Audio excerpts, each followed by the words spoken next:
పద్మ గారు. అండ్ ఇప్పుడు సత్యదేవ్ గారిని మాట్లాడవలసిందిగా రిక్వెస్ట్ చేస్తున్నాము. సత్యదేవ్ గారు. అందరికీ నమస్కారం. ఇందా నుంచి నోట కూడా కొట్టుకుంటుంది, ఏ దడ అలాగే ఉంది. అయితే చాలా అన్నయ్య వెళ్ళే చాలా ఈవెంట్స్ నేను చూస్తూ ఉంటాను. అక్కడ డైరెక్టర్స్ కానీ, యాక్టర్స్ కానీ, ప్రొడ్యూసర్స్ కానీ. అయితే ఒకటి ముఖ్యంగా సుమగారికి నేను థ్యాంక్స్ చెప్పాలి. సుమగారు థ్యాంక్ యూ వెరీ మచ్. అన్నయ్య నా ఎదురుగా లేకుండా కొంచెం వెనకాల పెట్టి నన్ను సేవ్ చేశారు. నేను కొంచెం టెన్షన్ లేకుండా మాట్లాడచ్చు. అయితే చాలా చాలా ప్రీ రిలీజ్ ఈవెంట్స్లో డైరెక్టర్స్ కానీ, యాక్టర్స్ కానీ మాట్లాడేటప్పుడు ఏం మాట్లాడాలో తెలియట్లేదు అని అనేవారు. అదేంటి అన్నయ్య ఈవెంట్కి వస్తే ఏం మాట్లాడాలో తెలియకపోవడం ఏంటి, ప్రాక్టీస్ చేస్తే మాట్లాడేవచ్చు కదా అనుకున్నాను. లాస్ట్ 4 రోజుల నుంచి నేను ప్రాక్టీస్ చేసింది ఐపీఎస్ ఐఏఎస్ అయ్యి ఉంటే నిజంగా ఈ పాటి కలెక్టర్ కమిషనర్ అయ్యేవాడిని. అయినా ఇప్పటికీ నాకు వచ్చిన ఫస్ట్ మాట ఏం మాట్లాడాలో తెలియట్లేదు. ఐ థింక్ అది అన్నయ్య ఆరా అలాంటిది. ఎంత ప్రిపేర్ అయినా ఆయన ఎదురుగా ఉన్నప్పుడు నోట్లో నుంచి మాట రాదు. అన్నయ్య మామూలుగా సినిమాలు రిలీజ్ అయిన తర్వాత హిట్ అవుతాయి. నేను ఆనెస్ట్గా చెప్తున్నాను, మా సినిమా ఆల్రెడీ హిట్టే. మీరు ప్రీ రిలీజ్ ఈవెంట్ రావడం మా సినిమా చాలా పెద్ద హిట్. అది మా టీం అంతా మేము నమ్ముతున్నాం. అండ్ ఎక్కడో వైజాగ్లో ఆయన చూద్దామని లాఠీ దెబ్బలు తిన్నప్పటి నుంచి ఆయన చేసిన స్టంట్లన్నీ నేను ప్రాక్టీస్ చేసి ఈ పచ్చబొట్టు పొడిపించుకున్నప్పటి నుంచి, దీన్ని పచ్చబొట్టు అంటాను నేను ఈ దెబ్బని. తర్వాత ట్రైనింగ్కి హైదరాబాద్ వచ్చి ఇక్కడ అన్నీ ట్రై చేసుకుంటూ కింద మీద పడుతూ సినిమాల్లోకి ఎలా ఉండాలని వస్తున్న మా అందరికీ అన్నయ్య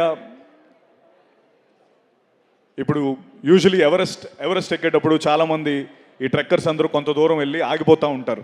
ఎందుకంటే వాళ్ళకి వెనక్కి వెళ్ళిపోదాం అనుకుంటారు. నిస్పృహ నిరాశతో చాలా టెన్షన్ పడుతూ ఉన్నప్పుడు ఆ శిఖరం పైన ఒక జెండా కనిపించినప్పుడు వాళ్ళందరిలో మళ్ళీ శక్తి పుంజుకొని ముందరికి వెళ్తూ ఉంటారు. అరే ఎవరో అక్కడికి వెళ్ళారు కదా, ఆ జెండా పెట్టారు కదా, దాన్ని చూసి మనం వెళ్దామని మనకు అనిపిస్తూ ఉంటుంది. నాలాంటి కోట్లాది మందికి ఇక్కడికి యాక్టర్స్ కానీ, డైరెక్టర్స్ కానీ, ఫిల్మ్ మేకర్స్గా వచ్చిన అందరికీ ఆ శిఖరం పైన జెండా చిరంజీవి అన్నయ్య. ఆ జెండా చూసే నేను కూడా శక్తి పుంజుకొని ఇండస్ట్రీలోకి వచ్చాను. అంటే అన్నయ్య గురించి చెప్పాలంటే మామూలుగా మన అమ్మమ్మ నానమ్మల చీరలు నెక్స్ట్ జనరేషన్కి వెళ్తూ ఉంటాయి. తాతగారి వాచ్, ఇంక్ పెన్ను, లేకపోతే అన్నయ్య సైకిల్ నెక్స్ట్ జనరేషన్కి వెళ్తూ ఉంటాయి. అవన్నీ తరతరాలు మారుతూ ఉంటాయి. దానికో వీలునామా అక్కర్లేదు, తరతరాలు మారే ఆస్తి. అన్నయ్య తరతరాలు వీలునామా లేకుండా మారే ఆస్తి. నేను అది నా లైఫ్లో చూశాను. నేను రౌడీ అల్లుడు సినిమా నా ఫస్ట్ సినిమా. తర్వాత మా ఇంట్లో నేను ఠాగూర్ తీసుకెళ్ళాను. మా బుడ్డోడు నిక్కీగాడు నన్ను వాల్టర్ వేరేగా 3 సార్లు పట్టుకెళ్ళాడు. So every generation celebrate this name called Chiranjeevi. And అంటే అన్నయ్యతో నాకు చాలా నేను చాలా దగ్గర నుంచి అన్నయ్యని ట్రావెల్ అయ్యాను. అయితే అంటారు కదా, నెవర్ మీట్ యువర్ హీరోస్ అంటారు. అది ఒక సేయింగ్ ఉంది, నెవర్ మీట్ యువర్ హీరోస్. ఎందుకంటే దూరం నుంచి మనం అభిమానించి ఆదరించే మన హీరోస్ దగ్గరికి వెళ్ళేటప్పుడు వీళ్ళు కూడా మనుషులేనా అని అనిపిస్తూ ఉంటుందని దాని గురించి చెప్పిన సేయింగ్. నేను టేక్ మై వర్డ్ అండి, నేను అన్నయ్యని అట్లీస్ట్ ఒక 100 సార్లు కలిసి ఉంటాను. ఆయన he's definitely 100 times then what he is on the screen. అన్నయ్య 100 రెట్లు గొప్ప వ్యక్తి. అండ్ దానికి ఆయన దగ్గర నుంచి చూసే చాలామంది చెప్పే మాట ఇది. అంటే భయ్య ఒక్క నిమిషం, ఇక్కడ ఏదో జరుగుతుంది, నేను అసలే టెన్షన్లో ఉన్నాను, మళ్ళీ మీరు. థ్యాంక్ యూ అన్నయ్య, thank you for setting the Indian film standards so high. నేను అంటే మీ డాన్సులు చూశాను, మీరు డూప్స్ లేకుండా స్టంట్స్ ఇవన్నీ చూసి సినిమాల్లోకి వద్దాం. నాకు మిమ్మల్ని చూసిన తర్వాత నిజంగా నాకు చాలా భయం వేసింది. ఎందుకంటే బాలచంద్ర గారు అన్నట్టు he's a combination of Rajinikanth and Kamal Haasan అని ఒక లైన్ ఉంటుంది. అది ఎందుకంటే నువ్వు ఇక్కడికి వస్తే మీడియోక్రిటీతో రాకు, హార్డ్ వర్క్ అండ్ సిన్సియారిటీ అనే 2 ఎలిమెంట్స్ని గుండె నిండా నింపుకొని రా. ఊరికేదో వచ్చేస్తాను మీడియోక్రిటీగా ఇక్కడికి వస్తానని వచ్చేవాళ్ళు రావద్దు అని చెప్పి ఇండియన్ ఫిల్మ్ స్టాండర్డ్స్నే ఒక పెద్ద పొజిషన్లో పెట్టిన వ్యక్తి చిరంజీవి గారు. అది ఎవ్రీ ఇండస్ట్రీ ఇప్పుడు ధనంజయ్ మాట్లాడి ఉండొచ్చు, లేకపోతే బాలా వాళ్ళు మాట్లాడి ఉండొచ్చు, వాళ్ళందరికీ ఒక కామన్ రెస్పెక్ట్ అన్నయ్య అంటే, because he set the bar so high. And thank you very much for that అన్నయ్య. అండ్ జీబ్రా విషయానికి వస్తే, జీబ్రా ఫిల్మ్ నాకు ఏ టైంలో వచ్చిందంటే, నాకు అందరూ ఇండస్ట్రీకి అందరూ ఇండస్ట్రీలోకి వచ్చి ఇక్కడే సెటిల్ అయిపోదామని వస్తారు. అండ్ ఇక్కడే ఎలాగో ఒకలాగా కింద మీద పడి ఇక్కడే సెటిల్ అవుదామని వస్తారు. అయితే ఆ ప్రాసెస్లో నేను కూడా చాలా రోల్స్ చేశాను. చాలా అంటే ఎలాగైనా లైమ్లైట్లోకి రావాలి, చిన్న చిన్న రోల్స్ చేసుకుంటూ ముందరకు వచ్చాను. అలాగే నేను హీరో రోల్స్ కూడా చేశాను. బట్ ఆ సినిమాలన్నీ ఏవి ఆడలేదు, సెట్ బ్యాక్స్ అయ్యి. ఇన్ఫ్యాక్ట్ కొంతమంది ఏదో క్యారెక్టర్ రోల్స్ చేసే సత్యాన్ని అలా చూడడం, హీరోగా చూడలేకపోయామన్నారు. నిజంగా చాలా లోలో ఉన్నప్పుడు, అండ్ నేను ఇది ఎప్పుడు ఈ విషయం చెప్పాలి, నేను చాలా లోలో ఉన్నప్పుడు నాకు ఒక లైట్, ఒక దీపంలో వచ్చిన వ్యక్తి అది మెగాస్టార్ చిరంజీవి గారు. అది ఎందుకో చెప్తాను నేను. అది నేను చెప్పి తీరాలి. ఎందుకంటే నాకు 5 ఏళ్ళు ఉన్నప్పుడు అసలు ఎంటర్టైన్మెంట్ అంటే, లేకపోతే ఏమీ తెలియని వయసులో ఆయన సాంగ్స్ చూసి ఎంటర్టైన్ అయ్యాను. అప్పుడు చిరంజీవి గారు ఉన్నారు. తర్వాత నా ఇంజనీరింగ్ ఫ్రెషర్స్లో నేను డ్యాన్స్ వేసి నా మిస్టర్ సిఎస్సి 4 years నేనే మిస్టర్ సిఎస్సిగా నేను ఉన్నప్పుడు అన్నయ్య ఉన్నారు. తర్వాత నేను ఇండస్ట్రీలోకి రావడానికి నేను వచ్చేటప్పుడు ఎవరు నా ఇన్స్పిరేషన్ అంటే అప్పుడు అన్నయ్య ఉన్నారు. మా బుడ్డోడు పుట్టినప్పుడు కోవిడ్లో పుట్టాడు, వాడికి ఫస్ట్ గిఫ్ట్ అన్నయ్య ఇచ్చారు, అప్పుడు కూడా అన్నయ్య ఉన్నారు.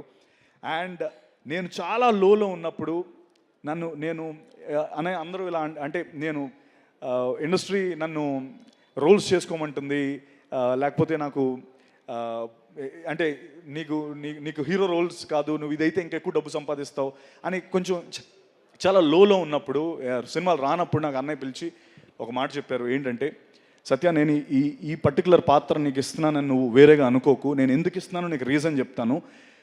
చిరంజీవి ఎదురుగా నువ్వు నించోని ఒక ప్రతినాయకుడి పాత్రలో నువ్వు కనబడితే ఇప్పుడు నువ్వు ఒక 3 తెలుసు, రేపొద్దున 10 మందికి తెలుస్తావు అని. ఇది నీకోసం నేను చెప్తున్నాను. నువ్వు చేస్తే ఎవరో ఒకళ్ళు అరే చిరంజీవికి ఎదురుగా నించొని బాగా చేశాడని అంటారు, నీకు ప్రొడ్యూసర్స్ వస్తారు, నీకు ఎక్కువ మంది నీకు విజిబిలిటీ వస్తుంది అని నాకు ఆ సినిమా చేయించారు. Trust me, that is the biggest high in my life. God father అనే సినిమా నా బిగ్గెస్ట్ హై. ఎందుకంటే ఈ విషయం నేను చెప్పాలి.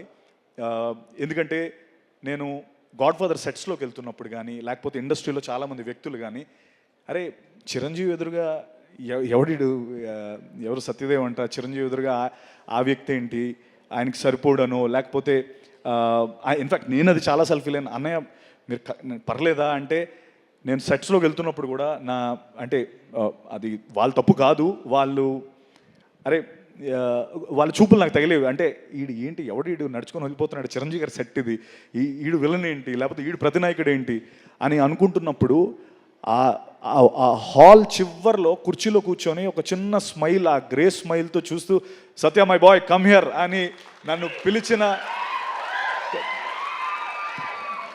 కమ్ హియర్ బ్రదర్ అని చెప్పి కూర్చోబెట్టి, ఏంటి నీకు ఏమైనా టెన్షన్గా ఉందా, లేకపోతే ఏమైనా ఉందా, ట్రస్ట్ మీ, ఎవ్వరు నేను నమ్మక్కర్లేదు, నేను నమ్ముతున్నాను.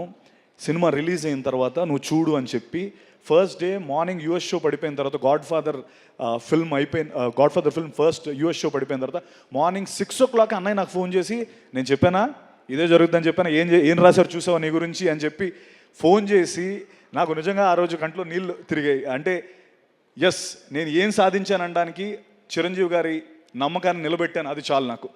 అంటే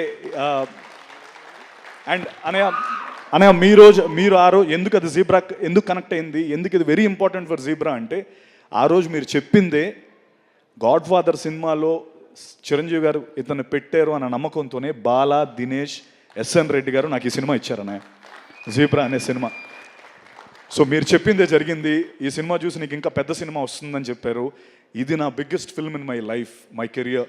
ఇంత డబ్బు పెట్టి బాలా, దినేష్ గారు, ఎస్ఎన్ రెడ్డి అన్న ఈ సినిమాకి ఇంత డబ్బు పెట్టి నాకు ఇంత పెద్ద క్యాన్వస్ ఇచ్చారు. ఆ సినిమాకి కూడా అన్నయ్య రావడం, దాన్ని మళ్ళీ ముందు నాకు ఎంకరేజ్మెంట్ ఇవ్వడం, నేను ఇది ఎప్పటికీ మర్చిపోలేను. నేను ఒకటే చెప్తున్నాను మీ అందరికీ, ఈ సినిమా నా డెబ్యూ లాంటిది. ఎందుకంటే ఇప్పటి వరకు నాకు ఇంత కాస్ట్ కానీ, లేకపోతే ఇంత మంచి యాక్టర్స్ కానీ, ఇంతమంది టెక్నీషియన్స్ కానీ, నాకు ఒక డెబ్యూ ఫిల్మ్కి ఓ హీరోకి దొరికేలాంటి అంత మంచి కాస్ట్ దొరికింది, టెక్నీషియన్స్ దొరికారు. అండ్ నేను ఒకటి ప్రామిస్ చేయగలుగుతాను, ఇప్పుడు వరకు చేశాను, సెట్ బ్యాక్స్ చూశాను, అండ్ అన్నయ్య ప్రోత్సాహంతో ఈ సినిమా నేను నిజంగా చెప్తున్నాను, this zebra is dedicated to అన్నయ్య, బికాస్ అన్నయ్య వల్లే నాకు ఈ సినిమా వచ్చింది, అన్నయ్య గారు చెప్పిన మాట వల్లే నాకు ఈ సినిమా వచ్చింది. And thank you. అండ్ నేను చెప్తున్నాను, ఇక్కడ నుంచి నెక్స్ట్ ఫుల్ బాటిల్ అనే సినిమా రాబోతుంది. అందులో నేను ఒక తాగుబోతు క్యారెక్టర్, ఒక ఆటో డ్రైవర్ క్యారెక్టర్ చేశాను. అది కూడా సూపర్ ఎంటర్టైనర్, అది క్రేజీ ఎంటర్టైన్. ఇక్కడ నుంచి ఐ ప్రామిస్ యూ ఒక కొత్త సత్యదేవన్ మీరు చూస్తారు. నేను I'll make sure I'll give you the best films and love you all for always encouraging me. And just Bala Dinesh, thank you. ఎంతో దీంతో మీరు మా తెలుగు ల్యాండ్లోకి వచ్చి ఈ సినిమా చేద్దాం అనుకుంటున్నారు. థ్యాంక్ యూ రెడ్ అన్న, థ్యాంక్ యూ వెరీ మచ్. మీ సపోర్ట్ నేను ఎప్పటికీ మర్చిపోలేను. The backbone of the film. అలాగే Dhana, my brother, we became so, అంటే ధనా కెరియర్ నా కెరియర్ ఆల్మోస్ట్ ఒకలాగే ఉంటుంది. అండ్ మీ ఇద్దరం దాని గురించి ఎప్పుడు మాట్లాడుకుంటాం. ఇన్ఫ్యాక్ట్ నాకు ఎప్పుడైనా ఇంకా నేను అంటే నా మీదకి ఏదైనా నేను వచ్చిందంటే ఫస్ట్ ధనాకు ఫోన్ చేసి, ధనా నాకు ఇలా ప్రాబ్లం ఉందని చెప్పి అంత క్లోజ్ అయ్యాం. Thank you Dhana. And Eshwar Karthik, definitely buddy. జనరల్గా నా లెవెల్ వరకు వచ్చేటప్పటికి స్క్రిప్ట్స్ అన్ని ఫిల్టర్ అయిపోతాయి, బట్ నాకు ఫస్ట్ ఈ కథ తెచ్చినందుకు నేను నీకు రుణపడి ఉంటాను Eshwar. Thank you so much. And one last time, sorry Prashanth, thank you Prashanth, busy స్కెడ్యూల్లో వచ్చావు, thank you very much. Ravi garu, thank you so much sir, ఈ సినిమాని సపోర్ట్ చేస్తున్నందుకు thank you very much. Amrutha, Jennifer, thank you very much. And megastar, నేను అంటే నేను ఇంకా చాలా మాట్లాడదాం అనుకున్నాను గురు. నాకు నిజంగా ఇప్పటికీ ఆ టెన్షన్ ఇంకా ఆడుతూనే ఉంది. అంటే ఇక్కడ వచ్చిన చాలామంది నాకు ఫోన్లు చేసి నేను ఈ ఈవెంట్కి రావాలని చాలామంది అడిగారు, బట్ నేను ఓన్లీ కొంతమందికి అకామిడేట్ చేయగలను. వాళ్ళందరూ ఒక్కసారి ఆనండి తెలుస్తుంది అందరికి. అది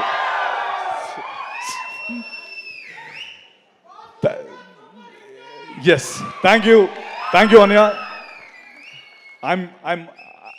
I'm always your proud bacha. That's all I can say. Thank you. Thank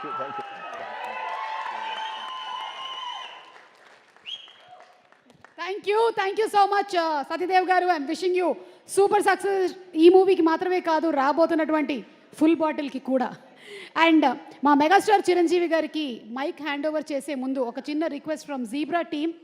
అక్కడ Zebra fill in the blanks ఉంది, హ్యాష్ ట్యాగ్ పెట్టి అక్కడ మీరు ఏదైనా రాస్తే అదే రేపటి ట్రెండ్ అవుతుంది on Twitter. So requesting you to just fill in Zebra తర్వాత మీరేం రాయాలనుకుంటున్నారో, whatever you want to write after zebra.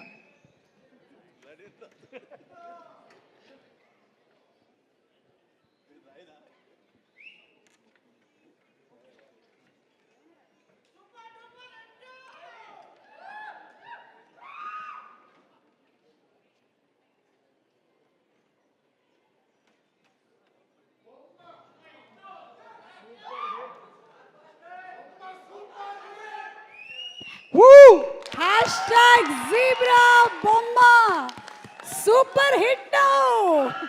Satyadev, congratulations team అందరికి. అరే ఉంచొచ్చు కదా. Sorry Maha, thank you very much. Sorry మర్చిపోయాను, నేను మహా నెక్స్ట్ సినిమా చేస్తున్నాం. Thank you Maha for always encouraging me. Thank you. Yes, and ఇప్పుడు మెగాస్టార్ చిరంజీవి గారిని మాట్లాడవలసిందిగా